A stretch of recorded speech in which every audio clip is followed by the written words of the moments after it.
And we're back. I'm your host, BKP. Good morning from the office, North Georgia's only live online morning show.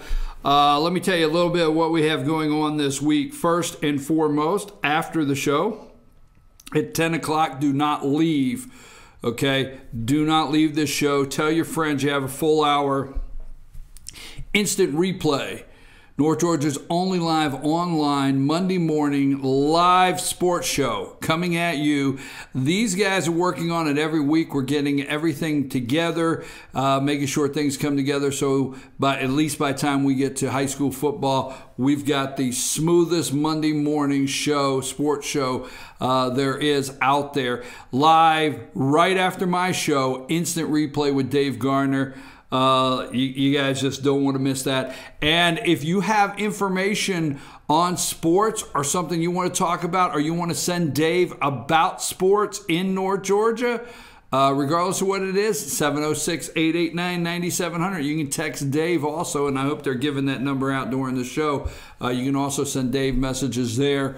706-889-9700. Just put instant replay on the message so we'll know it needs to go to Dave Garner. That's right after today. Now tomorrow morning at 9 o'clock, and let's run these things real quick before we get into North Korea. Tomorrow morning at 9 o'clock, we will have right here for 1 hour Mickey Cummings. Put up Mickey Cummings. He is. This is the 8th, the Georgia House seat 8th district debate between Mickey Cummings. He is the opponent. And the incumbent, Matthew Gutler. They will be right here in studio. We'll have them right here, the three of us. We will have a 1 hour debate just with these candidates. Now, the reason I did this is I'm not going to get into whether, true or false, any of this. I'm not going to get into it. But in this race, there has been no debates, okay? That's number one. Number two, apparently there's a couple been scheduled, and due to scheduling conflicts, maybe Mr. Cummings could not make the debates, whatever. But Matthew Gutler is the ultimate no vote in Atlanta on the Republican side. He voted no more than any other Republican. To the area tune is somewhere around 38%. He does 38% of the time. He doesn't see it like everybody else or whatever, or the Republican caucus there. So an unusual turn of events have taken place to where Governor Nathan Deal and Georgia House Speaker of the House, and Governor Nathan Deal will be Wednesday night at the Union County from 5 to 7. We'll be there for a rally for Mickey Cummings from 5 to 7. That's the governor of the state of Georgia and the Speaker of the House, David Ralston. It's unusual to campaign against a sitting incumbent in your party, but they must feel he needs to go, and they must feel he's not good for the 8th district. So we're going to find out tomorrow in a debate. We're going to talk about all those kind of things. We're going to talk about it right here. That's at 9 o'clock tomorrow morning. Now, what else do we have happening? Well, Wednesday night, we're going to be up there. I'm going to do Facebook Live comments on, you need to follow us on Facebook, Fetch Your News on Facebook. I'm going to do Facebook Live Wednesday night. For sure, we got something every night of this week. Now, before we get to our state discussion on let's talk about the North Korea upcoming summit and meetings in Singapore in June. Now, Rick, since Friday, I think more and more, I think more and more since Friday, since you posed the question, is everything done? I'm feeling strongly everything's done. It's been done for a while. They're working on it. They're working the details out. The media has not happened. Who do we have? Do we have a picture of Pompeo and Trump and Kim, or who do we have this morning? There you go. There's Mike Pompeo. That may end up being... Mike Pompeo may may end up having one of the greatest treaties or agreements, peace agreements, signed and in place as a Secretary of State, the fastest in office of any Secretary of State in history. Now, that's something you need to go look up because it'd be interesting to find out. It's very possible 90 days on the job, because in June, we got May, June, it'd be less than that. So 70 days on the job, it's very possible that this man will have put together, not single-handedly, okay, but will have put together, for the most part, a diplomatic effort to put a peace agreement in front of these two men, Kim Jong-un and Donald Trump. Absolutely. I mean, the media has nothing good to say about it. The negative news networks will not run this. They will not run it on the front page. And the 3 released hostages are now free from medical review here in the United States to go home. They've asked to have their privacy observed, and they're very thankful and appreciative, but they have gone home now. They have actually left the 3 Korean Americans that were freed last week through diplomatic relationships with Mike Pompeo and Kim Jong-un and the President of the United States have now gone home. Pompeo has done an outstanding job. Outstanding job. The entire team has done an outstanding job. Everything's been put into place. Now, here's the talk. Kim Jong-un is going to blow up his nuclear test site facility. Going to blow it up. He's invited journalists to come see. All right? Now, the world is amazed at what a set of can do. The world is amazed that if, Obama is not bowing to somebody, and we're not asking the world's forgiveness for being the evil Americans as we did the last 8 years.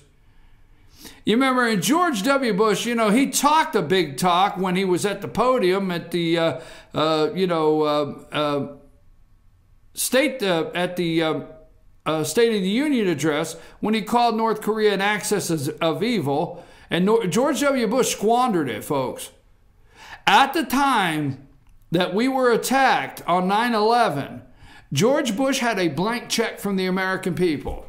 The American people basically said, with a 98% approval rating, 96% whatever, for this little period of 100 days or something, George W. Bush, go do what you have to do. Destroy who you have to destroy. Take care of it. Get it done. If George W. Bush, right then and there, he could have handled the North Korean issue, and he failed to. This is a failure all the way back from the 50s, which George H. Bush, Jimmy Carter, George H. Bush, all the list goes all the way down through. Ronald Reagan didn't get it done. But the failures that Donald Trump is cleaning up right now. Now, the media cannot accept nothing here. Nothing good. They keep looking for the problem. They keep looking for, well, what's Kim up to? Have you read the accounts, okay? Have you read the accounts of pilots that fly in this region of the world that see the lights from above, from South Korea, and then total darkness in North Korea? Total darkness. I mean, they will see. The pilots have talked about how they could see the illumination down there on the earth of South Korea, and then just the perimeter black, just black as could be in North Korea. This guy has a plane, folks. Now, this is a guy that we're concerned about, and I think we should be, and I think the president should handle this, okay? Kim Jong-un summit Singapore presents logistic challenges for North Korea. The choice of Singapore site is the first ever meeting for sit-down to South U.S. President and North Korean leader. All right? Kim Jong-un has a plane that was discontinued like in 1995, 1998. Russia built them for Aeroflot, okay? The last major airline disaster, 270 some dead, are these planes, these models of planes. This guy has an old Russian plane that they haven't built since 95. Came out in the 70s. This guy doesn't have a fleet of planes. They don't have airports. This guy cannot make it to Singapore without refueling. They have to stop to refuel to get this guy to Singapore. They have the train they call the bullet train that he went to China. They did a test run on this plane and took it to China. The cargo plane cannot fly more than 3,000 kilometers without refueling if carrying full load. It is therefore has to stop off at a friendly location like Vietnam's capital on the way to Singapore or fly with a reduced load. It can't make it. It can't carry what he needs and get it to him. Unlike his father, Kim Jong-un, who died in 2011, who traveled by armored train on rare trips abroad because he feared being shot down, according to North Korean defector families with his security detail. The young leader is now known to be adverse to flying. Okay, I'm not going to go into it much further. What I wanted to point out is I have looked at this Donald Trump's, Kim Jong-un's private jet and where he can fly them to meet Trump. That was part of, believe it or not, his jet, and where he could get to was part of trying to figure out where they could meet. Seriously. And his bullet train that runs, that his dad used, 17 or 22 mile an hour, no joke, if it gets rolling, it can get up to 20, is what this is the way they're living. They want electricity. I believe, seriously, because every talking head around the table, watch and listen, well, what's he getting out of the deal? Is he rolling Trump? How many more times do you have to hear, is he rolling Trump? No, he's not rolling Trump. Trump and the mustache, where's the mustache, okay? Once the deal is done, the mustache is going to go in and he's going to sweep up. That's John Bolton. And John Bolton's going to go in, National Security Advisor, and he's going to tell Trump, and he's telling Trump, they are saying dismantle, denuclearize. See, Trump and Pompeo and the mustache are very clear. Hey, we want human rights. We want you to release the hostages. Trump is going to talk to him eye to eye about the Japanese hostages.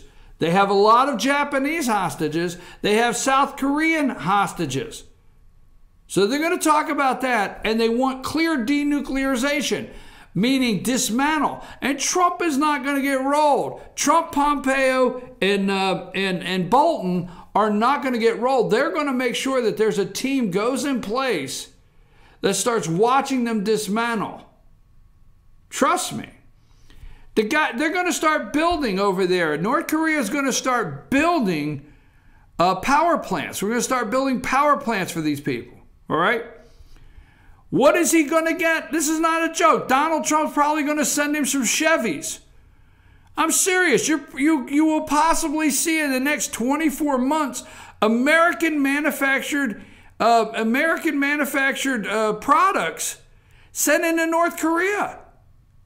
You probably will. You'll probably see, this is a chance for, Donald Trump to make sure every little North Korean out there has a Chevy or a Ford, has an American-made car. I'm serious. There's no joke. Watch what happens in June. But here is a country, a regime that we're worried about if Donald Trump, Mike Pompeo, and John Bolton and our State Department is going to get rolled, going to get taken advantage of. We're talking about a guy that can't even get out of the country without refueling. He can't fly to Singapore. He's got a 1995, worst case is the latest year, or 98 jet is how old this aircraft is that he has. His people, we're going to start importing beef. We're going to start building power plants. Watch what happens here. This is going to be amazing. Just my opinion, it's going to be absolutely amazing. It's going to be amazing for the South Korea. All right, it's going to be amazing for Vietnam, all of them. It's going to be absolutely amazing for North and South Korea, what's getting ready to happen.